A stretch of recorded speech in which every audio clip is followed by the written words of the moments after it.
Good morning दोस्तों, समर्पण nursing academy के यूट्यूब चैनल पे मैं आप सभी का स्वागत करता हूं। दोस्तों, अगर आप हमारे चैनल पे नए हैं और अभी तक आपने हमारे चैनल को सब्सक्राइब नहीं किया है तो प्लीज़ लाइक करें और सब्सक्राइब करें। बेल आइकन ज़रूर प्रेस करें ताकि आने वाले सभी वीडियोज़ का नोटिफिकेशन आपको मिलता रहे। दोस्तों, पीडियाट्रिक नर्सिंग एमसीक्यू सेशन में हमने अभी तक पीआर यादव की बुक से 315 क्वेश्चन सोल्व कर लिए हैं, जो कि अपनी जो तैयारी है नोर सेट के लिए वो उसके लिए बेनिफिशियल होने वाला वीडियोस आ रहे हैं। तो इसलिए हम आज के जो सेशन में हम तैयारी करने वाले हैं, डिस्कशन करने वाले हैं, वो रहेंगे अपने क्वेश्चन 316 से लेके 330 तक के क्वेश्चन। मतलब हर दिन हम 15 क्वेश्चन सोल्व कर रहे हैं, डिस्कशन उन पे कर रहे हैं जो कि प्रीवियस एग्जाम में पूछे गए क्वेश्चन हैं।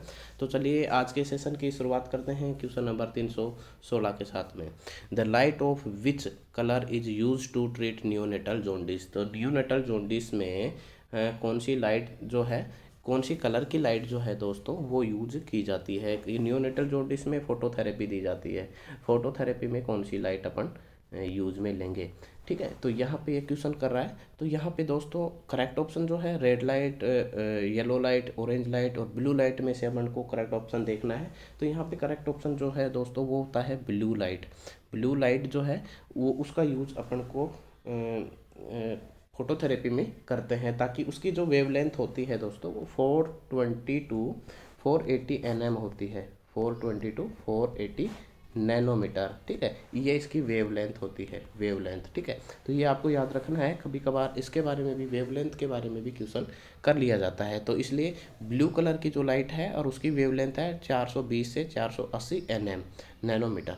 तो ये अपन फोटोथेरेपी में यूज करते हैं। तो यहाँ जो करेक्ट ऑप्शन जाएगा वो जाएगा ऑप्शन डी। तो कई बार क्या होता है, हालांकि ब्लू लाइट जो है वो इंटरफेयर करती है स्किन ऑब्जर्वेशन, कलर का जो है पीला जो कलर हो जाता है उसको ऑब्जर्व करने में वो इंटरफेयर करती है। इसलिए कॉम्बिनेशन अपन कई बार यूज लेते हैं वाइट और ब्लू का, ब्लू और वाइट का, ब्लू ब्लू एंड वाइट, इनका कॉम्बिनेशन अपन यूज लेते हैं। कि हम जानते हैं कि ब्लू लाइट जो है वो थोड़ा स्किन कलर का जो डिस्कलर है, जो स्किन का जो कलर है उसको ऑब्जर्व करने में थोड़ा इंटरफेयर करती है, इसलिए ब्लू और वाइट का कॉम्बिनेशन अपन यूज में लेते हैं। लेकिन यहाँ पे वाइट नहीं है ऑप्शन में, तो यहाँ पे ब्लू लाइट यहाँ करेक्ट ऑप्शन रहेगा। और इसकी वेवलेंथ भी आपको याद में रखना है दोस्तों। तो इसलिए करेक्ट ऑप्शन जो है वो होगा करेक्ट ऑप्शन डी। अगला जो क्वेश्चन है, when caring for a term neonate who has been receiving phototherapy for 8 hours, 8 घंटे से किसी बच्चे को, एक टर्म बेबी को फोटोथेरेपी मिल रही है, उसकी केयर कर रही है nurse. The nurse notifies the paediatrician if which of this is noted. ये 8 घंटे से बच्चा जो है फोटोथेरेपी पे है और अगर ऐसा कौन सी चीज़ देखेगी जिससे उसको नोटिफाई करना होगा पीडियाट्रिशियन को। ठीक है, तो नीचे दिए गए ऑप्शंस में से देखना है, ब्रॉन्ज कलर्ड स्किन, मैक्यूलोपेपुलार चेस्ट्रस, urine specific gravity 1.018, absent Moro reflex. तो दोस्तों ये फोटोथेरेपी जो होती है अपनी, फोटोथेरेपी का जो एक कॉम्प्लिकेशन होता है वो होता है bronze baby syndrome. Bronze baby syndrome कभी कभार क्वेश्चन पूछ लिया जाता है, तो आपको लिखना है कि जो फोटोथेरेपी है उसका जो कॉम्प्लिकेशन होता है वो ब्रॉन्ज बेबी सिंड्रोम होता है। तो यहाँ पे ब्रॉन्ज कलर्ड स्क्रीन अगर मिलती है तो वो क्या करेगी, पीडियाट्रिशियन को क्या करेगी, नोटिफाई करेगी। नर्स क्या करेगी, नोटिफाई करेगी पीडियाट्रिशियन को, डॉक्टर को, कि यहाँ पे इसका जो कलर है बेबी का वो ब्रॉन्ज कलर्ड स्किन हो गई है। तो जो इमीडिएट कॉम्प्लिकेशन है फोटोथेरेपी के, उसमें से जैसे डिहाइड्रेशन हो गया, हाइपोथर्मिया हो गया, हाइपरथर्मिया हो गया, हाइपर दोनों हो सकता है, लूज या ग्रीन स्टूल हो गया, ब्रॉन्ज बेबी सिंड्रोम हो गया, स्किन रस एंड हाइपोग्लाइसीमिया, ये सब इमीडिएट कॉम्प्लिकेशंस है किसके, फोटोथेरेपी के। इसके अलावा लॉन्ग टर्म जो प्रॉब्लम्स आती हैं, जो endocrine and sexual maturation disturbance हो सकता है, रेटिनल डैमेज हो सकता है एंड स्किन कैंसर हो सकता है, ये सब ये क्या है, ये लॉन्ग टर्म प्रॉब्लम्स है। लेकिन इमीडिएट प्रॉब्लम्स में ब्रॉन्ज बेबी सिंड्रोम आता है, जिसमें क्या हो जाता है, dark grey brown, dark grey brown colour की स्किन हो जाती है, dark grey grey brown pigmentation हो जाता है स्किन का और म्यूकस मेम्ब्रेन का। ठीक है, और ये है, इसको ही क्या बोलते हैं, ब्रॉन्ज बेबी सिंड्रोम। तो इसलिए करेक्ट ऑप्शन यहाँ जो है ब्रॉन्ज कलर्ड स्क्रीन, मतलब ब्रॉन्ज कलर मतलब डार्क ग्रे और ब्राउन, डार्क ग्रे और ब्राउन कलर की स्किन हो जाती है। ठीक है, तो यहाँ पे करेक्ट ऑप्शन ए होगा। चलिए अगला क्वेश्चन है, a baby should be monitor for bronze baby syndrome when he is on. Bronze baby syndrome के लिए मॉनिटर कब करेंगे उसको, जब वो फोटोथेरेपी पे होगा। वो कब होगा, फोटोथेरेपी पे, इसलिए करेक्ट ऑप्शन यहाँ पे सी रहेगा। Keeping the infant under radiant warmer prevents heat loss by which of the following in immediate postmortem phase. Immediate postmortem phase में रेडिएंट वार्मर के अंदर रख रखे हैं बेबी को हीट लॉस को प्रिवेंट करने के लिए, तो कौन सा मेथड है जिसके द्वारा हीट लॉस प्रिवेंट हो रही है। तो यहाँ पे हीट लॉस होता है, कौन सा मेथड होता है जिससे हीट लॉस होता है, तो रेडिएंट वार्मर में अगर रखेंगे तो कौन से मेथड के द्वारा जो हीट लॉस होता है उसको प्रिवेंट कर सकते हैं या रोक सकते हैं। तो इसमें कन्वेक्शन जो होता है दोस्तों, कन्वेक्शन सही ऑप्शन रहेगा। यहाँ पे बी ऑप्शन जो है वो ऑप्शन सही रहेगा, क्योंकि जो इमीडिएट पोस्टमार्टम फेज है, जो बेबी को ड्राई करना, हीट लॉस से बचाना, इवापोरेशन के द्वारा बचाना, क्योंकि वो जो स्किन लेयर होती है वर्निश गैसियोसा वो बहुत ही ज़्यादा इवापोरेटिंग होती है। तो ऐसी कंडीशन में ड्राई करेंगे बेबी को ताकि इवापोरेशन से बचा सके। इवापोरेशन मतलब ऐसे वॉस्प बन के उठ जाना। ठीक है, तो उसके बाद में जो रेडिएंट वार्मर के अंदर रख रहे हैं अपन, या थिक लेयर अपन बेबी को लपेट रहे हैं, तो वो कन्वेक्शन के द्वारा जो इसके हीट लॉस होता है उसको बचाने के लिए अपन ऐसा करते हैं। तो इसलिए करेक्ट ऑप्शन जो है वो है बी। अगला जो क्वेश्चन है, which of the following is the principal mode of heat exchange in the incubator. तो इंक्यूबेटर में जो हीट एक्सचेंज होता है वो भी किसी के द्वारा होता है, कन्वेक्शन के द्वारा होता है। ये अलग तरीके से क्वेश्चन पूछा है लेकिन लगभग सेम ही क्वेश्चन है, तो इसलिए करेक्ट ऑप्शन डी। अगला क्वेश्चन है, pre term babies are born before gestation of. Pre term baby कब कहेंगे।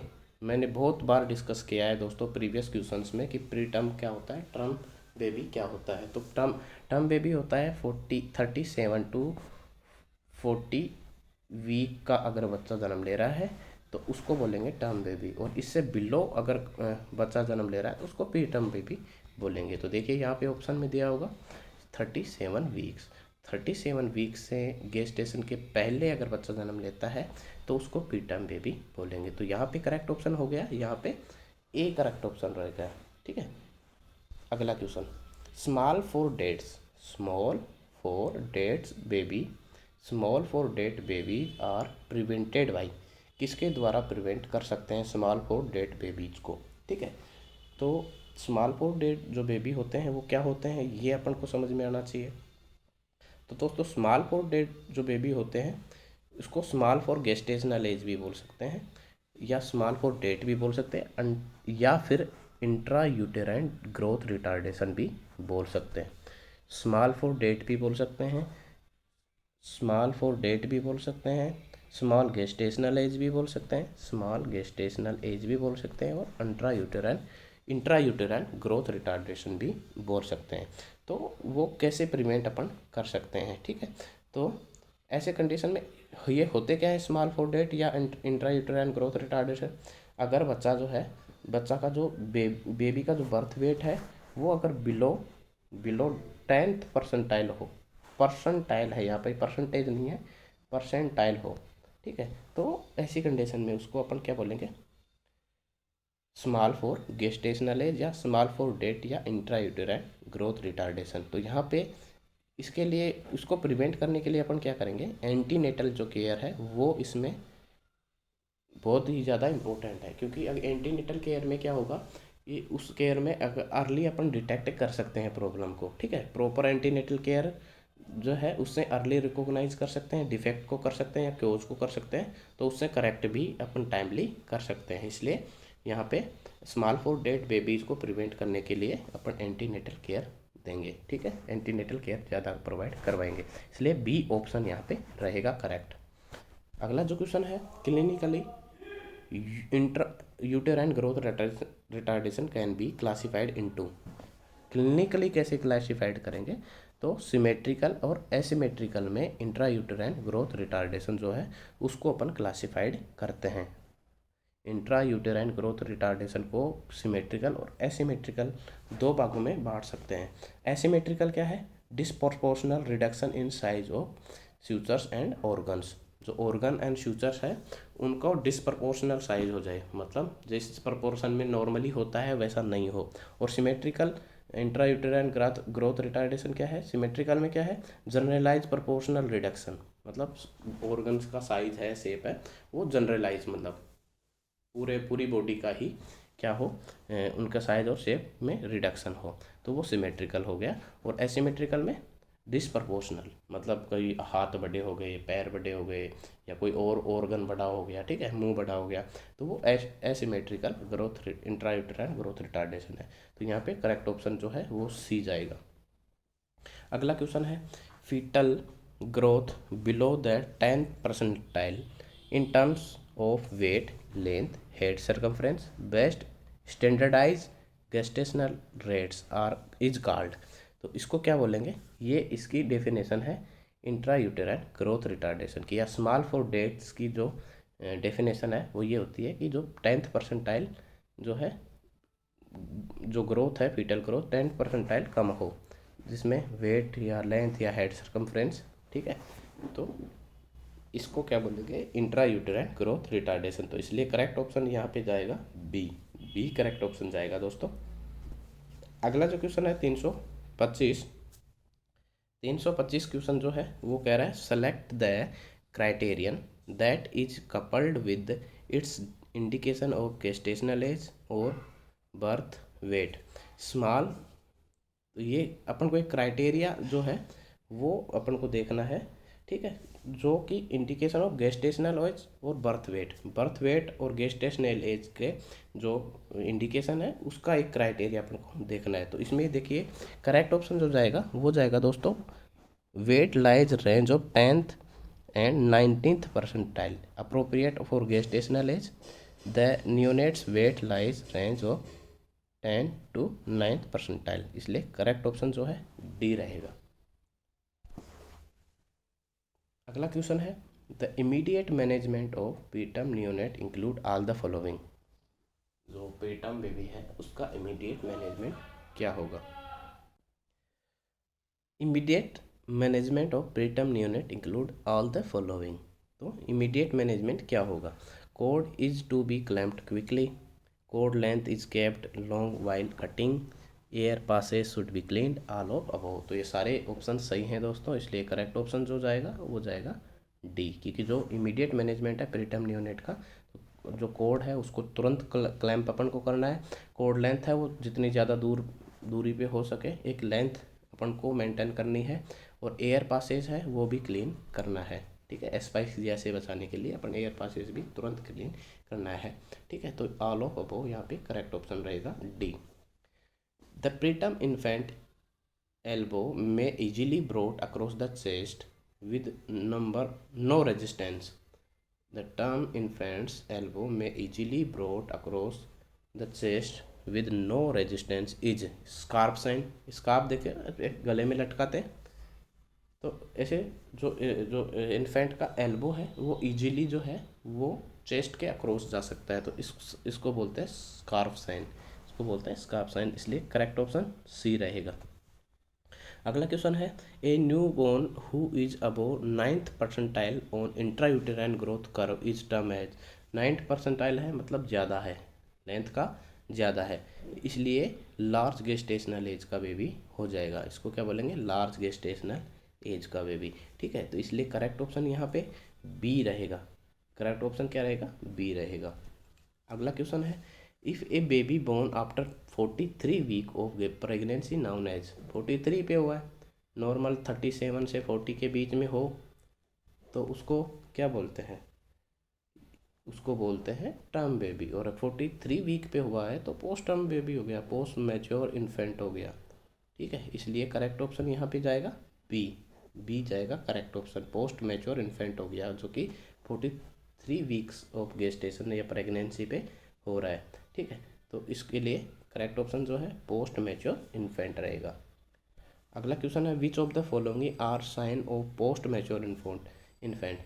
पोस्ट मैच्योर इन्फेंट है उसके क्या साइन है? Smooth, supple skin, long brittle finger nails, well developed eyebrows, creases in the soles of feet. तो long brittle finger nails जो है वो इसका करेक्ट ऑप्शन रहेगा। आज के सेशन का अंतिम क्वेश्चन है दोस्तों, थोड़ा इसके बारे में डिटेल में देख लेते हैं। लॉन्ग ब्रिटल फिंगर नेल्स जो है ये करेक्ट ऑप्शन रहेगा। जो पोस्टम बेबी जो होता है उसके नेल्स है वो बड़े बड़े नेल्स हो जाते हैं, ठीक है। तो यहाँ पे करेक्ट ऑप्शन बी है। इसके अलावा भी साइन सिम्टम जो है पोस्ट मैच्योर बेबी के वो अपन एक बार देख लेते हैं कि जो ब्लड ग्लूकोज लेवल है वो 40 मिलीग्राम पर डेसीलीटर से कम होता है, मतलब हाइपोग्लाइसीमिया उसमें होता है, ठीक है। पार्चमेंट स्किन लाइक जैसे ड्राई है, क्रैक्ड विदाउट लेनुगो, लेनुगो जो होते हैं हेयर होते हैं, फाइन हेयर है वो नहीं होते हैं, ड्राई स्किन होती है, ठीक है। फिंगर लेन जो है, फिंगर जो नेल्स है वो बड़े बड़े होते हैं, नाखून बड़े बड़े होते हैं, ठीक है। और इसके अलावा जो स्काल्प पे जो है वो डेंस और हैवी हेयर्स होते हैं, ठीक है। इसके अलावा लॉन्ग एंड थिन बॉडी होती है, वेस्टिंग ऑफ फैट होता है, मसल इन एक्सट्रीमिटीज़, म्यूकोनियम जो है स्टैनिंग होता है नेल्स पे, अम्बिलिकल कॉर्ड पे, ठीक है। पीलिंग स्किल होती है, ठीक है। तो ये सब जो साइन सिम्टम है वो पोस्टम मैच्योरिटी के हैं, पोस्टम बेबी के हैं। इसके अलावा इसमें जो ऑप्शन दिया है लॉन्ग ब्रिटल फिंगर नेल्स, ये एक ऑप्शन, एक साइन सिम्टम है किसका, पोस्टम मैच्योरिटी का। इसके अलावा और भी साइन सिम्टम है, तो इसलिए करेक्ट ऑप्शन जो है यहाँ पे करेक्ट ऑप्शन बी रहेगा। तो दोस्तों आज के सेशन के 15 क्वेश्चन कंप्लीट है और आशा करता हूँ कि आप सभी को ये समझ में आया है। और अगर अभी तक आपने हमारे चैनल को सब्सक्राइब नहीं किया है तो प्लीज़ हमारे चैनल को सब्सक्राइब करें, लाइक करें, शेयर भी करें, अपने दोस्त लोगों से शेयर करें जो तैयारी कर रहे हैं नोटसेट के लिए या आने वाले एग्ज़ाम्स, कंपटीशन एग्ज़ाम्स के लिए, उनको भी शेयर करें ताकि उनकी भी हेल्प हो जाए। और धन्यवाद दोस्तों।